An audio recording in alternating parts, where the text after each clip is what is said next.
Pues la semana pasada estuvimos estudiando, continuamos con la segunda parte de lo que es el capítulo 24 de Mateo, ¿verdad? Comenzamos a estudiar a partir del versículo 15, el cual es como una bisagra que parte en dos el relato de la tribulación. Este segundo periodo, decíamos, comienza con el destape del anticristo, quien a partir de ese momento romperá el pacto de protección hacia Israel y le declarará abiertamente la guerra. Este personaje será un hombre de carne y hueso, quien será propiamente la marioneta de Satanás. Este enemigo de Cristo se presentará en el tercer templo que se tendrá que construir en Jerusalén y lo profanará. Allí declarará ser el único Dios verdadero y exigirá ser adorado. Este acto obviamente provocará entre el pueblo judío pues una gran indignación, ¿verdad? Una afrenta, como dice la Biblia, una abominación y desolación. Entonces, esto dará pie para el comienzo de la segunda parte de este juicio de 7 años, la cual durará 3 años y medio, y que la Biblia le llama la gran tribulación, ¿verdad? La cual viene a ser el clímax de este juicio divino. Como dice en el versículo 21, porque habrá entonces gran tribulación, cual no la ha habido desde el principio del mundo hasta ahora, ni la habrá. Es decir, este será el juicio más horrible que jamás haya experimentado el mundo. Será peor que el diluvio, que la torre de Babel, que Sodoma y Gomorra, etc. A partir del destape del anticristo, Dios manda a su pueblo a huir, a esconderse, porque las cosas se volverán más intensas, tanto que se sumarán fenómenos cósmicos. Se apagará el sol y la luna, y las estrellas caerán del cielo. Estos son eventos inéditos que obviamente no podemos explicar, pero serán tan terribles que dice el pasaje que los días tendrán que ser acortados para evitar que todo el mundo muera. Después de esto, se manifestará en el cielo Jesucristo, como un relámpago viniendo en las nubes del cielo con poder y gran gloria. Para entonces, los ejércitos del mundo se habrán unido en el valle de Megiddo para luchar contra él, pero al ver su derrota, se lamentarán al reconocer que no hay nada que hacer ante la entrada inminente del gran rey, quien para ese momento desechará sus corruptos gobiernos e impondrá el suyo, y gobernará al mundo con vara de hierro durante 1000 años. Otros también se lamentarán, pero al reconocer que ese Jesús que rechazaron durante siglos era realmente el Mesías que tanto esperaron. Entonces, los ángeles separarán al trigo de la cizaña, a las ovejas de los cabritos, y serán llevados a su destino eterno, que podrá ser la condenación o el reino de Dios. A lo largo de este sermón, Jesús usó 3 analogías diferentes para enseñarnos una misma verdad. El hecho de que habrá claras señales que indicarán la cercanía del fin. La primera analogía que usó Jesús fue la comparación de estas señales con los dolores de parto de una mujer, los cuales, al ir aumentando en frecuencia e intensidad, indicarán la cercanía del alumbramiento, o sea, el regreso de Cristo. La misma enseñanza la reiteró a través de un dicho popular hebreo sobre las águilas, más bien buitres, y dijo que así como los buitres cuando se juntan indican que hay un cadáver cerca, de la misma manera estas señales revelan que el fin está cerca. También habló de una higuera para explicarnos que así como la aparición de sus hojas indican la cercanía del verano, de la misma forma las señales que Dios mande indicarán el comienzo del fin de los tiempos. Más adelante veremos cómo Jesús usa otras 3 analogías para enseñar diferentes cosas. Muy bien, pues ahora comenzaremos con la tercera y última parte de este capítulo 24 y vamos a leer del versículo 37 al 51. Dice así: mas como en los días de Noé, así será la venida del Hijo del Hombre. Porque como en los días antes del diluvio estaban comiendo y bebiendo, casándose y dando en casamiento, hasta el día en que Noé entró en el arca, y no entendieron hasta que vino el diluvio y se los llevó a todos. Así será también la venida del Hijo del Hombre.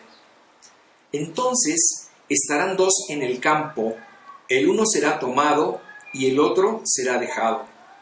2 mujeres estarán moliendo en un molino, la una será tomada y la otra será dejada.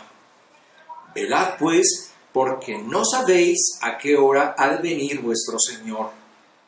Pero sabed esto, que si el padre de familia supiese a qué hora el ladrón habría de venir, velaría y no dejaría minar su casa. Por tanto, también vosotros estad preparados, porque el Hijo del Hombre vendrá a la hora que no pensáis. ¿Quién es pues el siervo fiel y prudente, al cual puso su Señor sobre su casa, para que les dé el alimento a tiempo? Bienaventurado aquel siervo al cual, cuando su Señor venga, le halle haciendo así. De cierto os digo que sobre todos sus bienes le pondrá.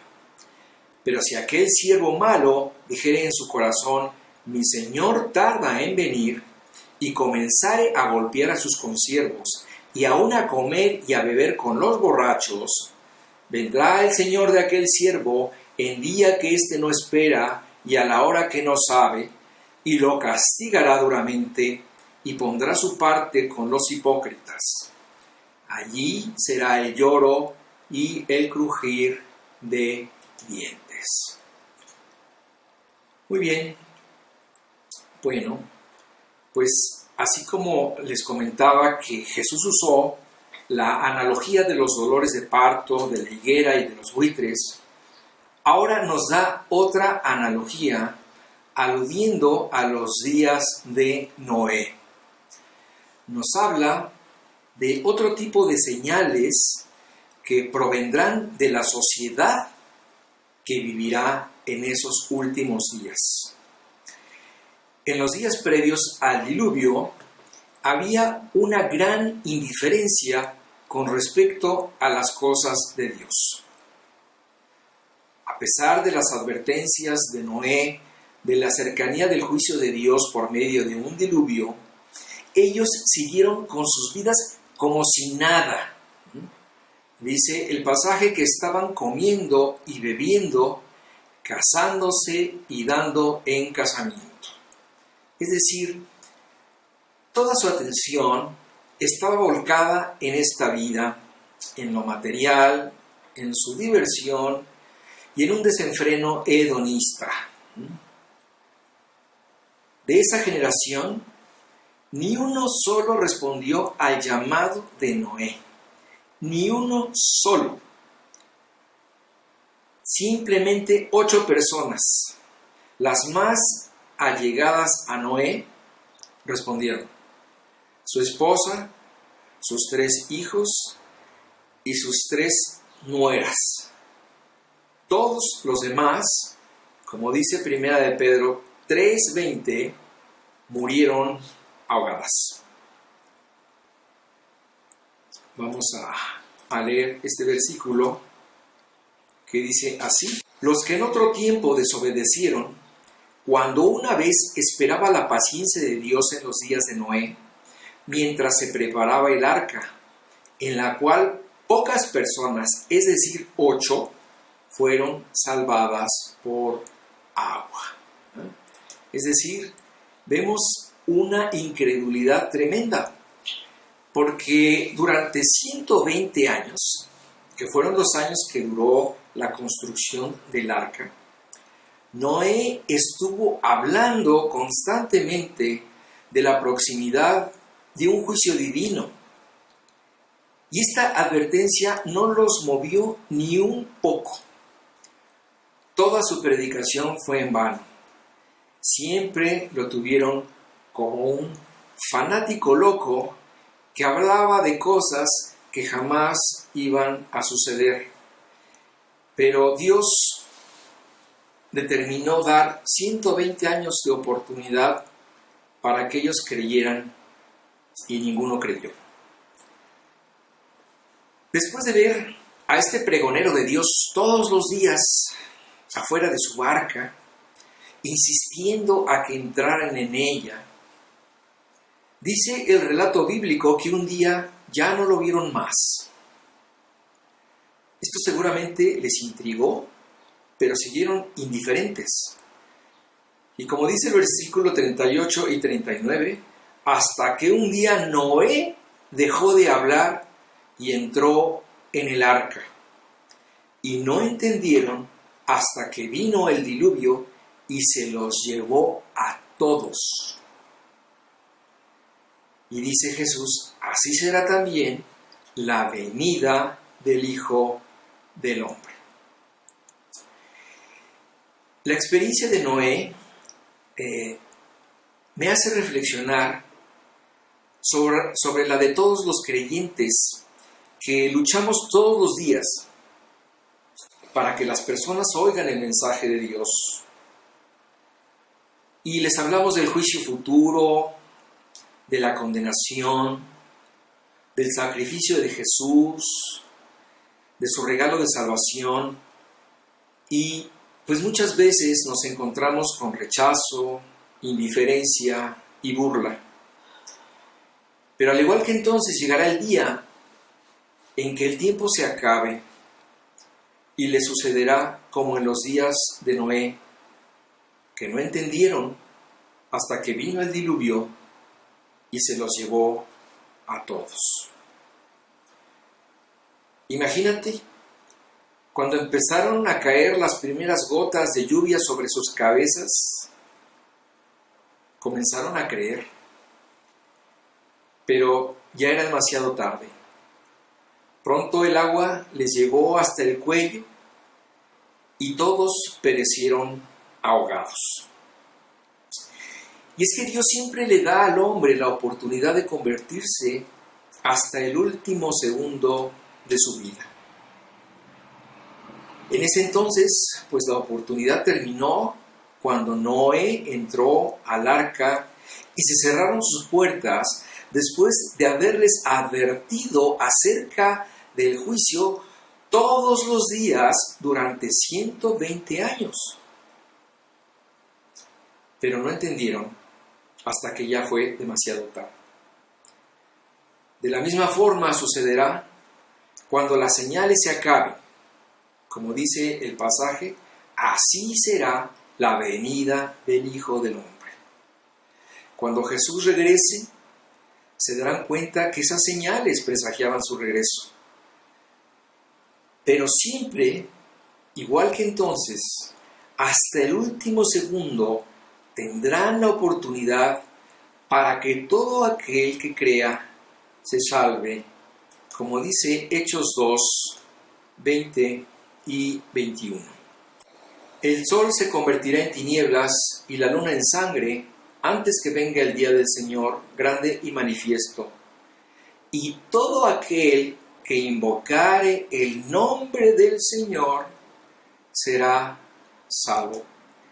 O sea, aquí Dios nos está queriendo decir que a pesar de que las cosas se tornen en contra del hombre en este día de juicio, aún cualquier persona que crea en el Señor Jesucristo, ¿verdad?, que clame a Él, se podrá salvar. Es decir, siempre vemos una constante en cualquier caso. La constante es que siempre hay un límite fijado por Dios. Dios le da al hombre toda una vida para que se pueda reconciliar con Él. Ok, es verdad que Dios es misericordioso, que es pacientemente tolerante, que es amoroso, pero a cada hombre le ha puesto un límite de tiempo para creer.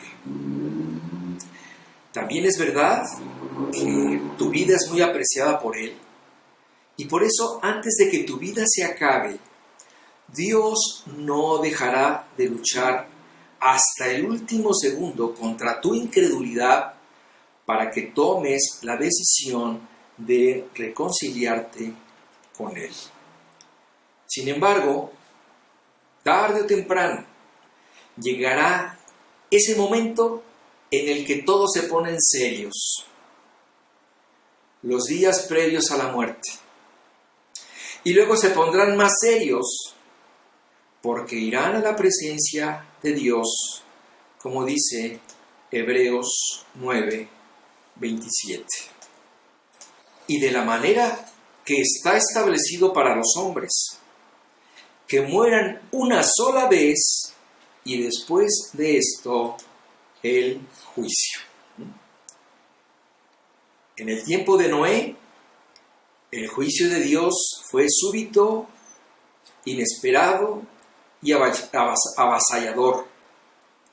De la misma forma será la venida de Jesús, como dice 2 de Pedro 2:5. Y si no perdonó al mundo antiguo, sino que guardó a Noé, pregonero de justicia, con otras 7 personas, trayendo el diluvio sobre los impíos, es decir, aquí Dios está haciendo una advertencia. Dice que si Él no perdonó a las personas en el tiempo de Noé, tampoco perdonará a las personas que no crean en Él en cualquier tiempo. En el tiempo de Noé, los que no quisieron creer en Dios fueron tomados para juicio por medio del diluvio. En la segunda venida de Cristo, dice el pasaje que estarán 2 en el campo, el uno será tomado y el otro será dejado. 2 mujeres estarán moliendo en un molino, la una será tomada y la otra será dejada. Es decir, esto nos habla de lo que ya estudiamos, cuando los ángeles tomarán a los incrédulos, la cizaña y los peces malos para ser llevados al juicio final. En los tiempos de Noé, los que creyeron en Dios, es decir, 8, fueron dejados en el arca para salvarse. En la segunda venida de Cristo, los creyentes, el trigo y los buenos peces serán dejados en la tierra para entrar en el reino de Dios, como lo vimos en las parábolas de Mateo 13. Bueno, dice el versículo 42 al 44. Velad pues, porque no sabéis a qué hora ha de venir vuestro Señor, pero sabed esto, que si el padre de familia supiese a qué hora el ladrón habría de venir, velaría y no dejaría minar su casa. Por tanto, también vosotros estad preparados, porque el Hijo del Hombre vendrá a la hora que no pensáis. Es decir, el hecho de que Dios no haya querido dar una fecha para saber cuándo sucederá todo esto, no quiere decir que no estemos pendientes ni enterados de lo que va a suceder. Como dice el maestro Carballosa, si el día y la hora de la venida del Señor solamente la sabe el Padre, entonces toda la vida debe ser una preparación constante para esa venida. Y el teólogo Robertson comenta sobre el tema: es vano e inútil establecer el día y la hora de la venida de Cristo, pero sería una locura ignorarla. Sin duda, las múltiples y claras señales de esos últimos días polarizarán a la sociedad. Por un lado, los creyentes de esos últimos días sabrán interpretar las señales que Jesús ha estado dando en este sermón. Como dice Lucas, cuando estas cosas comiencen a suceder, erguíos y levantad vuestra cabeza, porque vuestra redención está cerca. Es decir, el creyente de ese tiempo sabrá perfectamente que todo está por terminar. Como les había comentado antes, pues esta información no solamente estará plasmada en la Biblia, de ella hemos estado sacando toda esta información, sino que además el mensaje estará a cargo de 144,000 judíos, 12,000 de cada una de las tribus, de las 12 tribus, de los cuales nos da 144,000, 2 testigos, que algunas personas creen que serán Moisés y Elías, y además, como dice, creo que es en el capítulo 16 de Apocalipsis, habrá un ángel pregonando el mensaje de salvación. Entonces, la información será demasiada como para poder ignorarla. Por otro lado, aunque los incrédulos verán lo mismo, ¿verdad?, su entendimiento y su corazón estarán en otra cosa. Seguramente quebrándose la cabeza y buscando 1000 explicaciones del por qué estarán sucediendo esos eventos, pero sin voltear a Dios. También, en ausencia del Espíritu Santo, en su aspecto restrictivo, la sociedad estará sumergida en una decadencia de fe y de moral. La maldad estará desatada, mantendrá una postura atea y materialista que la hará indiferente a las cosas de Dios. La mayoría seguirá incrédula al anuncio del juicio venidero de Dios, exactamente como estuvo de indiferente las personas que vivieron en los días de Noé. Bueno, Jesús vuelve a hacer otra ilustración para dar a entender que su llegada será sorpresiva. Nos habla de la incursión de un ladrón en una casa que no avisa cuándo llegará. Dios hace un llamado a los que son de Él a velar con respecto a su propia vida, precisamente para que aquel día no lo sorprenda como ladrón, como dice 1 de Tesalonicenses 5, 4 y 5. Mas vosotros, hermanos, no estáis en tinieblas para que aquel día os sorprenda como ladrón. Porque todos vosotros sois hijos de luz e hijos del día. No somos de la noche ni de las tinieblas. Entonces aquí hay una advertencia por parte de Dios para que a nosotros no nos sorprendan las cosas ni los acontecimientos, y mucho menos a las personas que vivan en aquellos tiempos como el ladrón que sorprende al entrar a una casa. Entonces, Dios nos llama a no ser sorprendidos, sino a estar preparados. en todo tiempo a estar preparados. ¿Preparados para qué?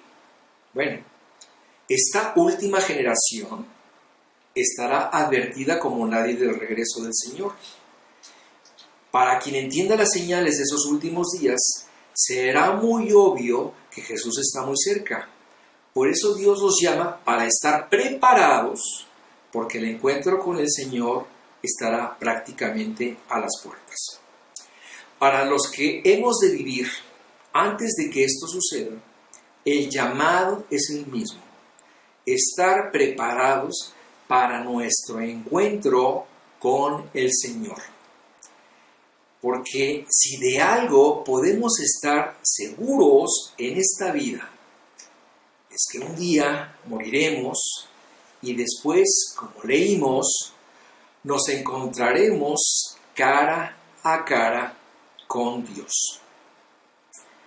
Nadie, por más que quiera, puede ignorar que la muerte puede llegar a nuestras vidas sin previo aviso.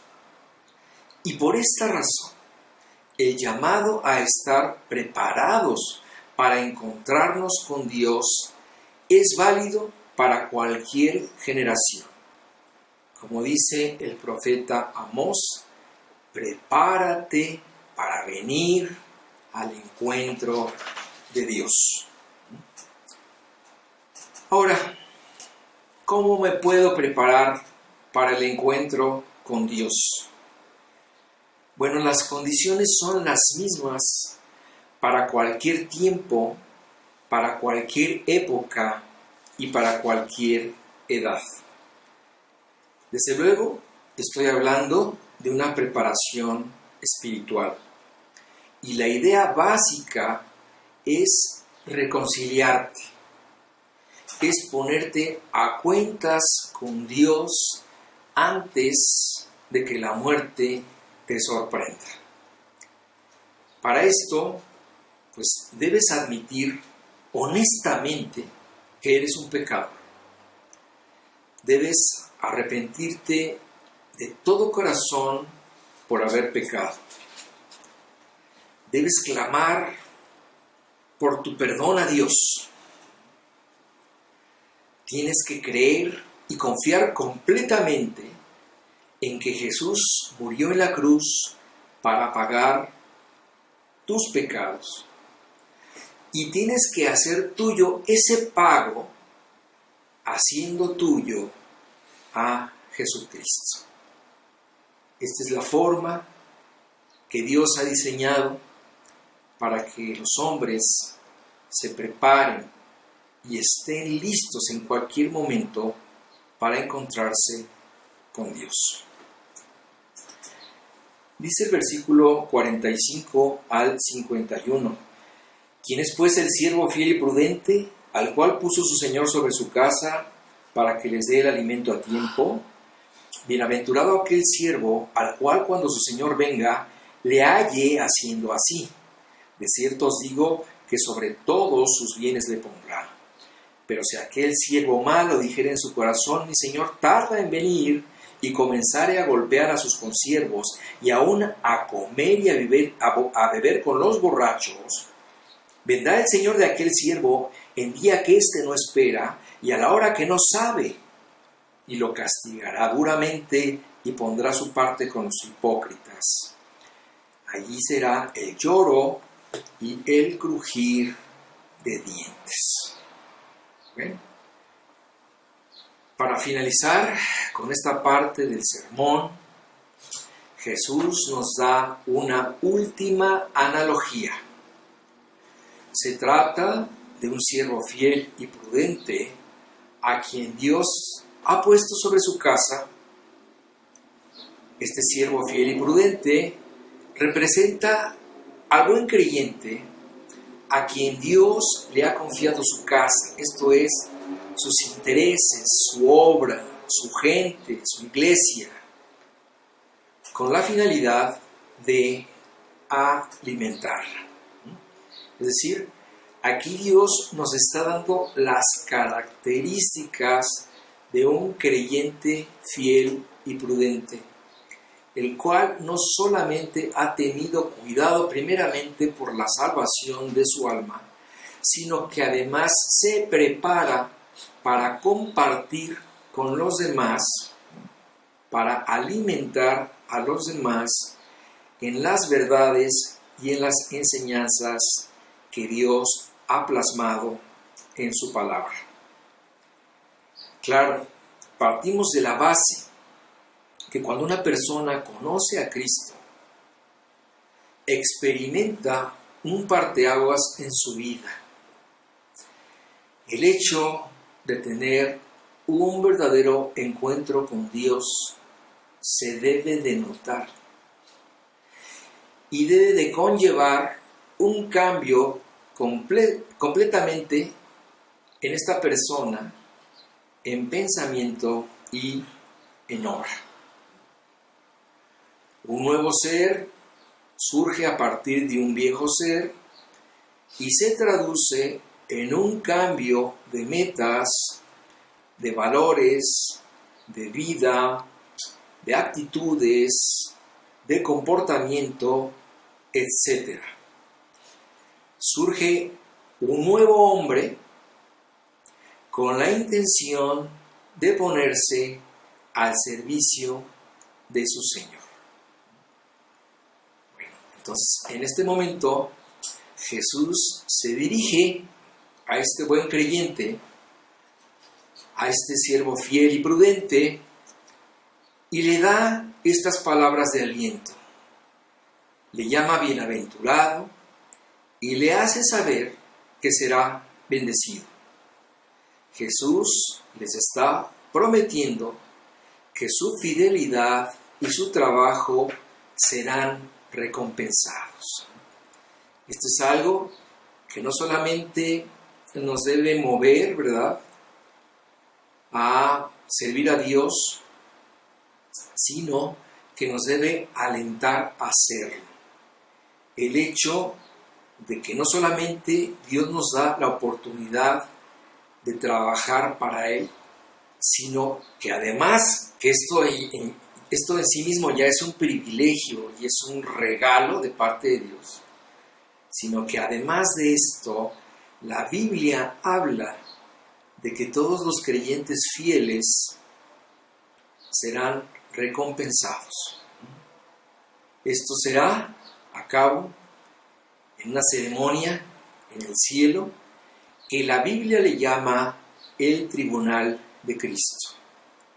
En ese tribunal, las obras de los creyentes serán analizadas, serán sopesadas y de acuerdo al diagnóstico divino se le entregarán al creyente diferentes recompensas. Bueno, la confianza de Jesús sobre su siervo estriba en el hecho de que su fe ha sido probada a través de su servicio de vida. Este siervo ha sido probado en lo poco y ahora se le pondrá sobre lo mucho, como dice Mateo 25, 21. Vamos a leerlo. Dice así: y su Señor le dijo: bien, buen siervo y fiel, sobre poco has sido fiel, sobre mucho te pondré. Entra en el gozo de tu Señor. Entonces aquí Jesús nuevamente nos vuelve a recordar que la fidelidad de un siervo obediente será evidente a través de su vida y por esta razón se le dará el derecho de ser puesto sobre los nuevos bienes de Jesús en su reino que estará por comenzar. Esta es una promesa extendida a todos los creyentes fieles, el hecho de que participaremos en la administración de los nuevos bienes de Jesús durante su reino aquí en la tierra. Pero dice el versículo 48, Pero si aquel siervo malo dijere en su corazón, mi señor tarda en venir. Es decir, aquí se nos habla ahora en contraste de un siervo malo. Es decir, se nos habla del contraste de la vida del incrédulo, que en ese entonces, sabiendo que el regreso del Señor está muy cerca, en vez de quebrantarse y arrepentirse, de ser dócil y obedecer, se engallará y se volverá más rebelde que antes. Como dice el texto, muchos dirán, bueno, es que mi Señor tarda en venir. Y entonces caerán en el engaño de siempre, al decir, hay más tiempo que vida.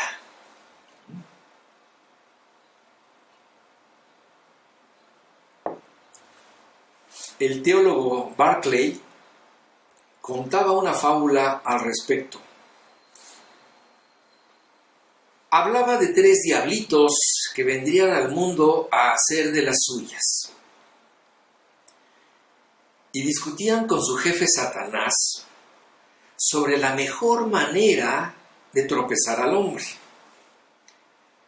El primero dijo, ya sé, les diré a los hombres que Dios no existe. Y Satanás le contestó, eso no servirá, porque hay muchas personas que saben que sí hay Dios. El segundo diablito dijo, ya sé, les diré que no hay un infierno.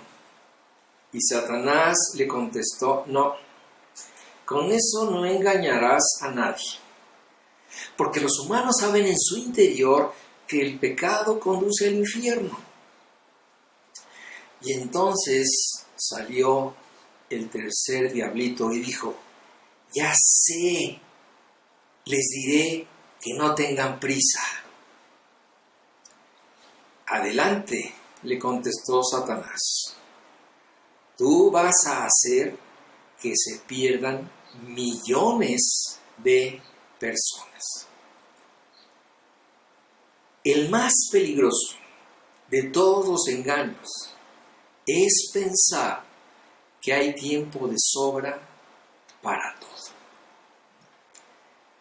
Este ha sido el engaño en que han caído muchos, especialmente los jóvenes, que creen que tienen toda la vida por delante y que tendrán mucho tiempo para prepararse para su encuentro con Dios.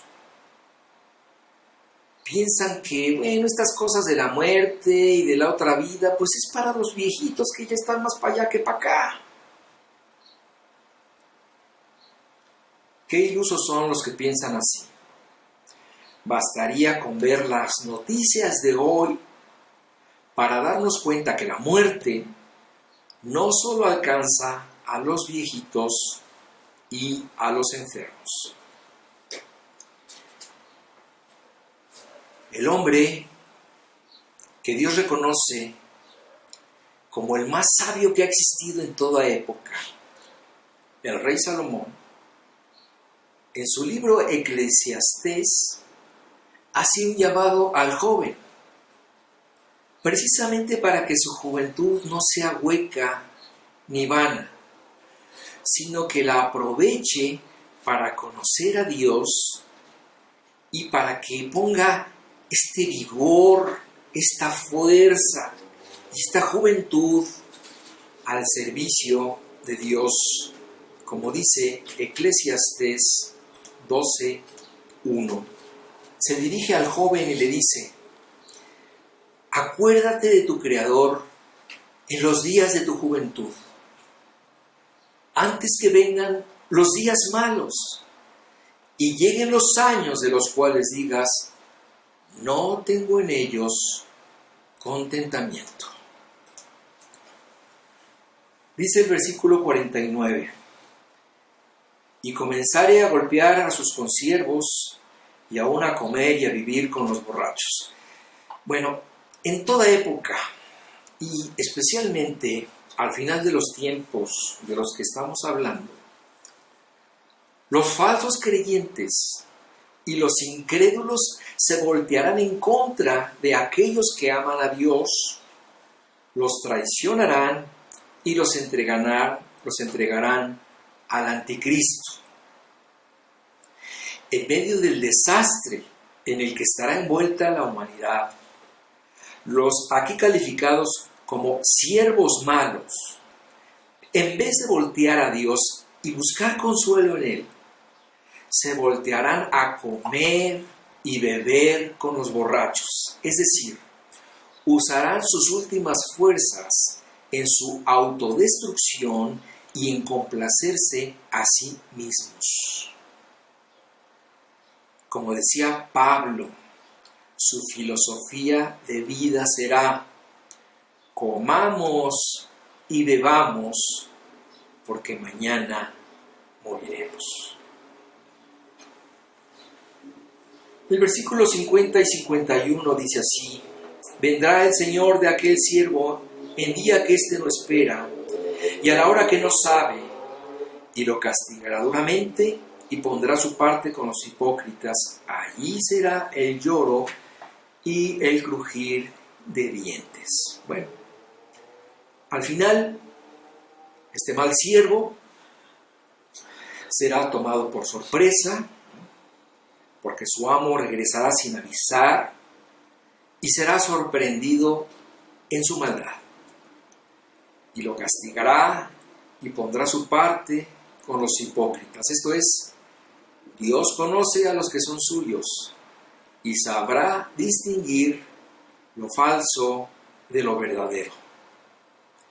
Entonces, el juez de todos los jueces, ¿verdad?, el Señor Jesucristo, procederá duramente y serán llevados al lugar que merecen sus pecados, lo cual es la condenación eterna. Bueno, terminamos con este capítulo 24 y pues podemos concluir.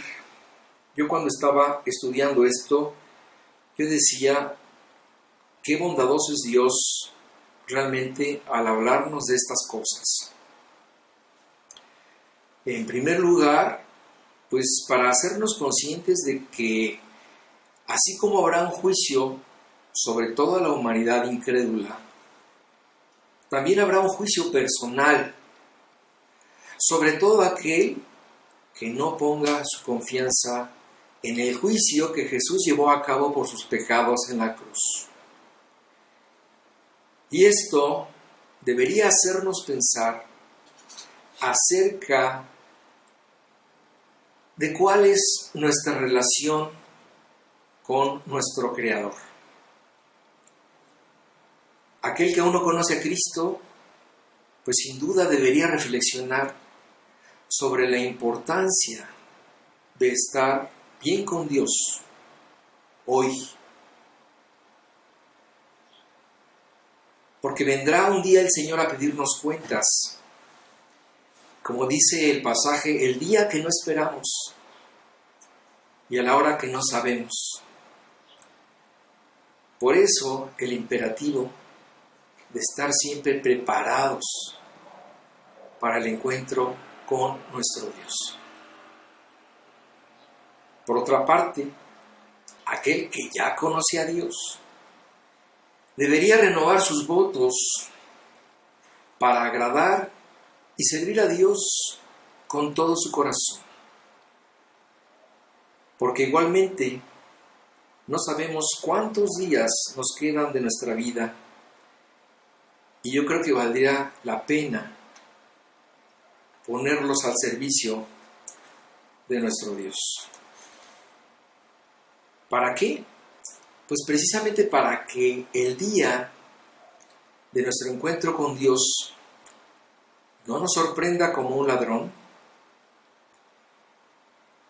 y para que cuando le veamos cara a cara y nos reciba en el cielo, nos diga: Bien. Buen siervo y fiel. Sobre poco has sido fiel. Sobre mucho te pondré. Entra en el gozo de tu Señor.